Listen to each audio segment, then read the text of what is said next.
Mayong hapon, Negros. Ini ang Digicast Negros 10. Ang napulo ka mga nagapanguna nga balita sa isa sang Negros ang amon igadulong sa inyo. Update niyo kami via Facebook, YouTube, kag sa KK Channel 11. Kag sarang naman kami mabatian sa radio station nga FM Bacolod 91.1.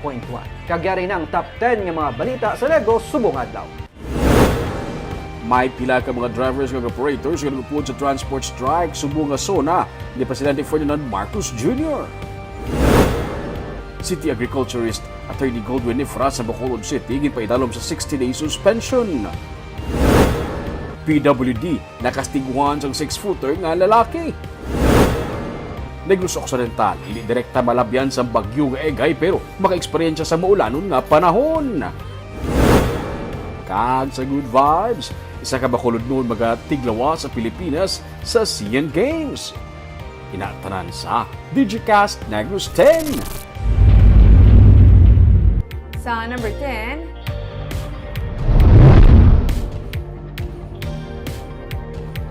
hindi direkta nga maigo sang bagyo egay ang Negros Occidental pero sa gihapon ginaapisuhan ang publiko nga mag-aligmat. Sunod kay Irene Bell Potenia, ang pamuno sa Provincial Disaster Management Program Division, humalin pa sa weekend nagka-blue alert status ng Negros Occidental nga nagakasayuran nga mga disaster teams ang naka-standby.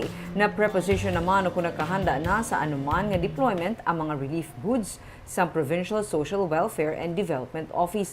Ang Bagyo Egay ang magapabaskog sang hangin habagat o kunang southwest monsoon nga amo ang magadala sang pag-ulan kasubong man isolated thunderstorms. Gani sunod kay Plutenia, ang publiko ang manginhanda. Ginapaabot nga mahimo mangin super typhoon si Egay sa Martes o kun Miyerkules. Pila na ka mga lugar sa Luzon kag Visayas ang napaidalom na sa tropical cyclone wind signal 1 kag 2. Yes, we still advise everyone to be prepared, to stay safe, and also we inform everyone that naka-blue alert kita. There will be sudden changes in the weather, wala ta kabalo, no. That's why ang aton RDRRMC is also on red alert in kaso may ara kita sang deployment.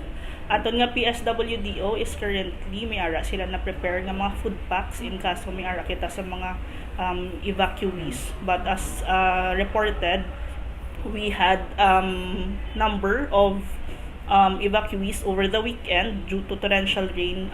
We are waiting for the official DROMIC report lang from their LGUs. We have one from Pontevedra, Bago, as well as in San Enrique and Binalbagan.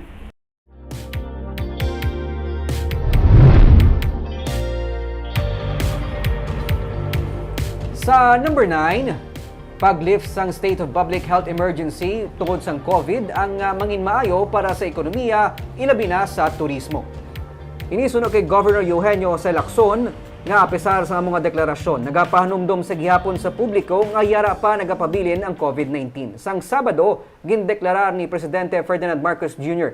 ang pag-lift sang nationwide declaration sang public health emergency bangod sang COVID-19. Nagakasayuran nga ang tanan nga damlag pa nga mga order, memorandum kag issuances nga effective sadtong yara pa ang state of public health emergency ang na-withdraw na, na-revoke o kung na-cancel. Sunod kay Governor Lacson, wala na ginakinahanglan pa nga mag-issue siya sang executive order para diri. Bintaha ini sunod sa iya sa ekonomiya, labi na sa turismo. Nadula naman ang restrictions pero para kay Lacson, kunyara sa gihapon sa mga magutok nga lugar, ehemplo sa public transportation, bisan pa sa mga nagatambong sa misa, mas maayo nga mapangapinan ang kaugalingon paagi sa paggamit gihapon sang face mask. There's no need anymore to wear face masks. There's no need to show any vaccine card. So this is good for the economy, especially in tourism. We have 45 active cases. So that means it's still around, no? So let's just take care of ourselves, especially in crowded areas. When you ride a public transportation, no? I suggest that you still continue wearing, or even when you go to mass, no? When the church is full, continue to wear.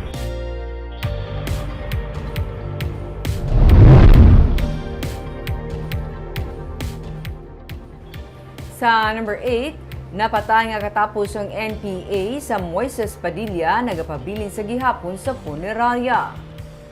Isa sa mga katapos ng New People's Army nga napatay sa engkwentro nga nagluntad sa tunga sa mga militar kag hublag nga grupo sang tinalikdan nga Hulyo 20 sa Moises Padilla ang yara sa gihapon nagapabilin sa punerarya. Sa report sa militar, duha napatay sa engkwentro sa Moises Padilla sa bahin sang NPA nga amo Sunday Marivic Ebarle o kun kilalaman nga Ivan. CO sa Section na Guerrilla Unit Central Negros 1 kag ang isa ka bangkay naman yara sa gihapon sa punerarya nga sa karon natumod na nga si Romy Catasio alias Nonoy kag miyembro sang Central Negros 1. Ginahulat pa ang iya nga pamilya nga kuhaon ng iya nga bangkay.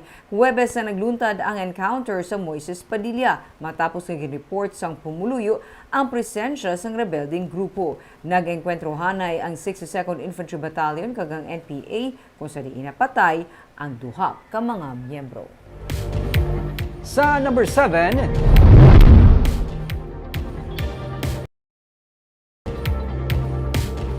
isa ka babae nga snatcher ang nadakpan sang Sabado. Wala na ginpanginwala pa sang suspect ang krimen kang nagsiling nga ginagabaan na siya. Ginpasaka na kainas ang kaso nga theft sa prosecutor's office sa Bacolod si Gemma Mahinay, 42 anyos. Siyang nag-snatch ang kahita sa isa ka babae sa depasahero nga salakyan sang Sabado nga adlaw. Nadakpan siya nga yaragid siya nga kamot ang kinawatan nga coin purse. Sanggit pamangkot siya parte sa natabo, wala na siya nagpangduwa-duwa pa nga akuon ang krimen. Sunod kay Gemma, may ginasagod siya nga hinablos pero nakahibalo man siya nga ginapakaon niya ang bata halin sa kwarta nga iya man kinawatan. Nahamot na lang siya sa iya kaugalingon samtang nagaistorya sang iya nadangtan kay nagsiling nga mabudlay gid man ang magpangita sang trabaho, ilabi na kung may record na sang pagpangawat. Gani pabalik-balik na lang siya sa pagpangawat. Nasubuan lang siya nga ang bata sang iya utod nga iya man ginasagod. Ang hindi niya na makita kay sa presuhan na siya nagdiretsyo. Ano tawag mo sa tabo? Ano tawag mo sa tabo sa imo? Gaba na ni. Gaba na? Nga o? Kindakpan na? Nadakpan na mo, pero kung hulang dakpan, sulbad po tanin. May isip mo pang chimpo ka, kapila ka namang kuhan? Maisip mo po? Lakar ko galakad. Di nagit may mga ano pala, wala nagit may makaon. Ay, nagit ko pag-asa pala. Pero kung may buwas kami kakanon, may kukuhan pa, buwas pa nga, yung mga katol, mga ano ka. May makaon kong bata, may ibang pangayot na lang, nakakada yung pinakyaangat ko ng akadaan mo, may ara mo. Huwag siya kabalo, kung di naling sa pagkapo sa iya. Sa bata? Wala sa kablo, sa kinawatan. Pilipay lang na makita sa akon. Kapag ano gani, pagkatugan sa pusuan, pilipay makita sa akon, hindi na pwede di ka palapit bata sa akon.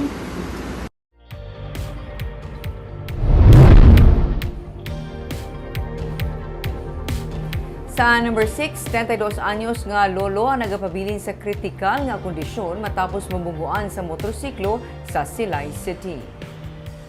Kilala na sa Silay City ang 72 anyos nga si Jaime Eson. Bango dinekada na siya nga nagabaligya sang cotton candy sa Plaza San Silay. Biyernes ang gabi sa nabunguan siya sang motor samtang nagatabok sa dalan sa May Silay, malapit lang sa plaza. Bangod sang impact na lampos ang iya nga ulo sa dalan kag karon nagapabilin sa intensive care unit sang ospital. Kinahanglan niya maoperahan amo kun nga nagapanawagan sang bulig ang iya anak nga amo ang nagabaligya sang ube nga hot cake sa plaza. Nakapakig-angot na sa ilang driver sa motor kag nakahatag sang inisyal nga bulig pero dako nga kantidad sa gihapon ang kinahanglan sa iya nga operasyon.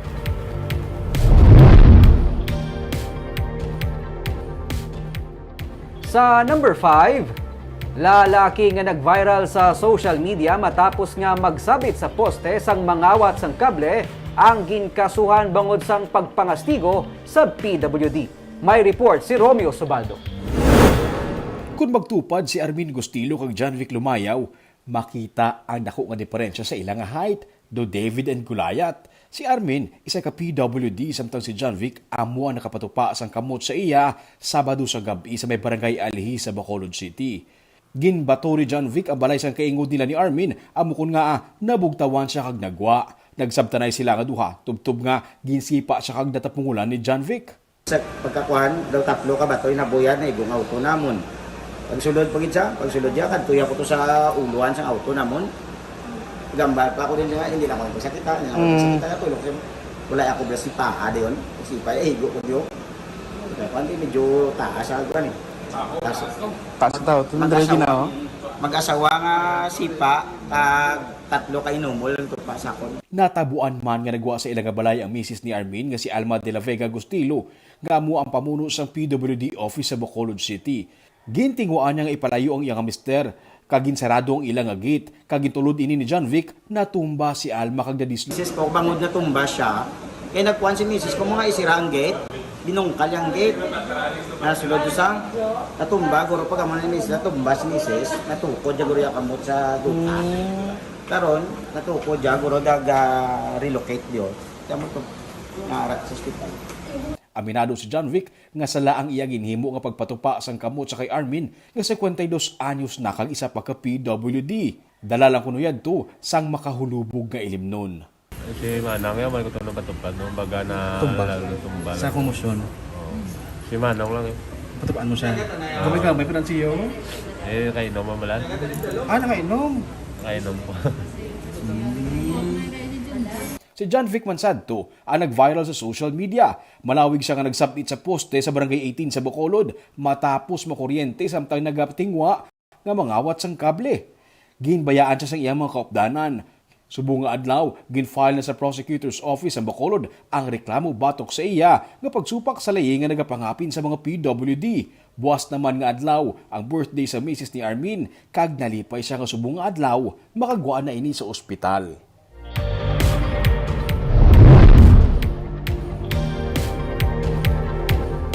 Sa number 4, sa La Carlota City, lalaki sa Bilasyunan patay matapos nga gintiros ang iya kaupod hampang tong its. Wala na matabangan pang isa ka persona matapos ini ang gintiros ang iyang kahampang sa Bilasyunan sa First Street, puro ka paglaong Barangay Hagimit, Syudad sang La Carlota, Domingo sang kaagahon. Ginkilala ang biktima sa kay Morito Agustinis Jr. Legal ang edad kag residente sang Purok Paraiso samtang ang suspect ginkilala sa kay JR Adwana.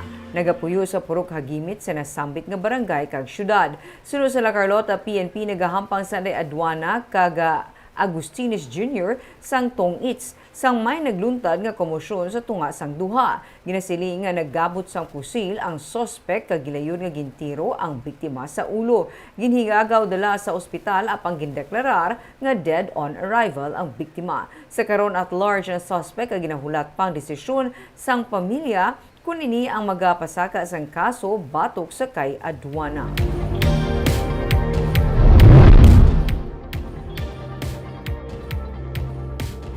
Sa number 3, nangin maayo ang dalagan sang industriya sang kalamay sa unang nga tuig sang administrasyon ni Presidente Ferdinand Marcos Jr. Ining para kay Negros Occidental Governor Eugenio C. Lacson apesar sang sugar importation nga gina-approve kag sa pagkwestiyon sa mga lihok. Patag sang gobernador, wala siya naghatag sang rating sa presidente kag sa State of the Nation address ni. Pero sa masami, iya nga basihan ang estado sang sugar industry. Nagalaw siya nga mangintayuyo ng presyo sang kalamay nga yara sa 3,000 pesos per LKG o kon per bag. Bahin naman sa infrastructure projects, wala man na ulihi ang Bacolod City kag Negros Occidental. Kung Bacolod City lamang ang mangin basihan, tuma ng road construction kag mga repair projects nga napatuman. Tuyo kuntani isang gobernador nga magtambong man sa sona sang presidente o galing dala sang malain nga panahon, iya ginpaiway ang magbiyahe. Ginapaabot nga mga super typhoon karon si Bagyo Egay. I always refer to the sugar industry. I think we had a good year in the sugar industry, and we're hoping that the prices will be maintained, no, at that level, 3,000 per bag, in spite of all the importation that has been approved, no. There are many questions with regards to the importation. The bottom line is, can we expect the same prices as we had in the first year of the present administration?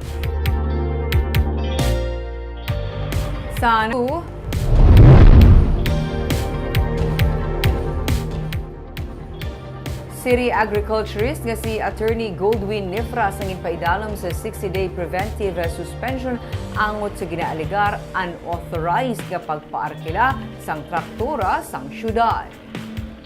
Naglabot sa 4,500 pesos ang ginaaligar ginasukot nga renta sa katapo sang Farmers Organization agud mausar ang traktora sa City Agriculture Office. Suno kay City Legal Officer Attorney Romeo Carlos Ting Jr. ang unauthorized rental fee ang rason nga ginpasakaan sang kaso nga grave misconduct si City Agriculturist Attorney Goldwyn Nifras.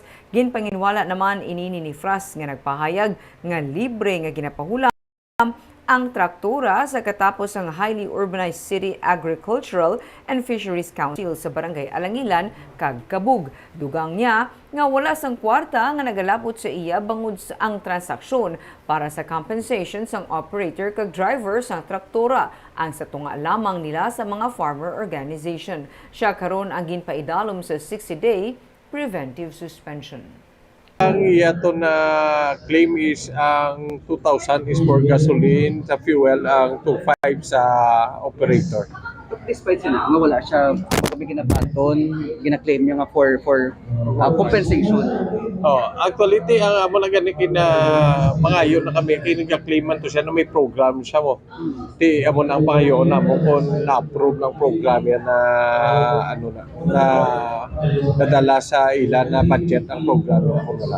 Ako natin sindihan Manila ang trabaho kasi yung pangabudayan man sa tao. So amo lang na yung pinaka-basis ang akong panogot sa ila. Ang traktor libre. Libre, wala bayad yung traktura. Ila lang ang krudo. Kaya opsina, hindi man ka-provide sila, we cannot afford that. Kaya they will take care of the operators. Kaya, Wala kami na baton. why man sila gadulong, why man sila wala man sila may ginabilin kung ano. Kagka-insindi man sila, kaya ginambalan ko man sila nga, dara lang na anay sa inyo. Kaya why pa man ta kalayuhon gid. Kag sa numero 1 sa mga balita subong adlaw.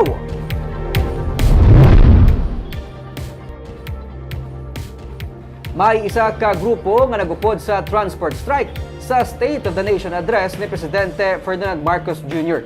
Pero sunod sa opisyal sang Bacolod, minimal ang inepekto sini sa Bacolod bangod mayorya sa mga katapo sa transport organization ang wala nagupod sa untat biyahe. Yari ang report. Wala anay nagbiyahe ang malapit isa kagatos ka mga katapo sa Bacolod Alliance of Commuters, Operators and Drivers o kon BACOD nga nagtipon sa daan nga airport sa Araneta Street kag sa unhan sa North Terminal sa Barangay Bata dungan sa adlaw sang State of the Nation address ni Presidente Ferdinand Marcos Jr. Suno kay Rudy Catedral, presidente sang BACOD, panawagan nila ang pagligwat sang pagsulundan sa ginapatuman nga Jeepney Modernization Program. Kadamo sang ilang technicality nga ginpangubra no. Like sang aton nga Memorandum Circular 2023-017 nga may ara na kita memorandum, hindi pa iya pag-implementar sang aton nga LTFRB. That's why nadugayan niya ang aton nga pag-renew sang aton mga provisional authority.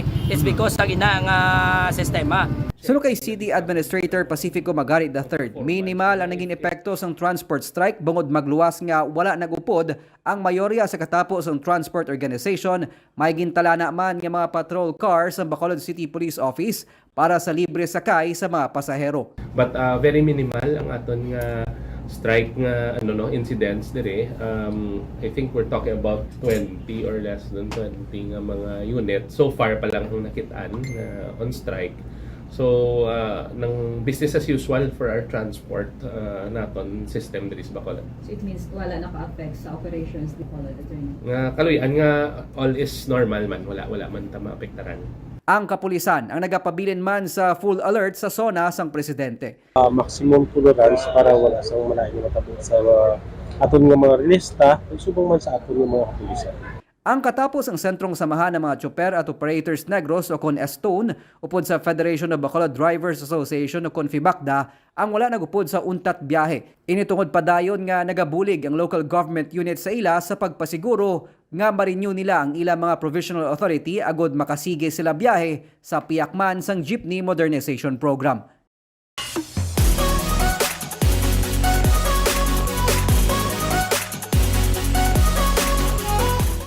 Sa Good Vibes, 17 anyos nga Bacolenia magatiglawas ang pungsod sa ASEAN Youth Games. Siya isa man sa mga delegates ng Western Visayas para sa palarong pambansa sa Marikina City.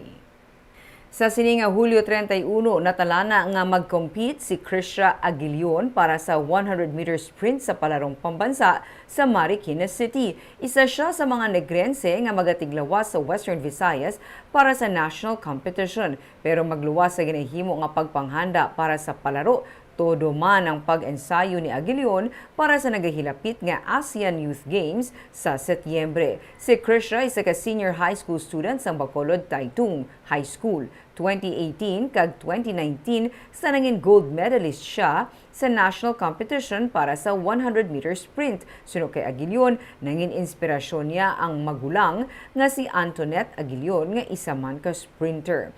Handom sa mag-utod nga taga Barangay Handumanan nga mangin Olympian kag makahatag bugal sa Pilipinas, ilabi na sa mga Bacolod noon. Paano mo gina-juggle? Nalipay man ko sir kay gapaninguha gid siya kag ging pati agid ang ging hambal ko siya nga i-continue ang track and field biskan hindi dali ang pagsugod, hindi dali ang pag training, ang process.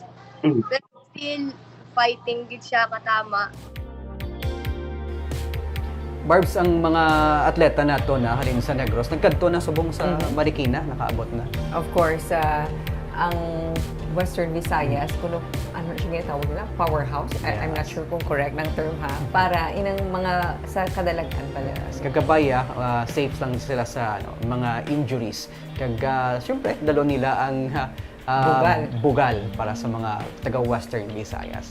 Kagamuyad to mga balita sa Negros subong adlaw. Kay man sa panahon karon importante nga may ihibalo ka sa nagakatabo sa imo nga palibot. Pero dapat balanse kag insakto ang mga impormasyon. Padaan kami nga magapangalagad sa Negrosanon. Ako si Barbara Mijares. Ako naman si Nico Delfin. Tubtubwas, maayong hapon.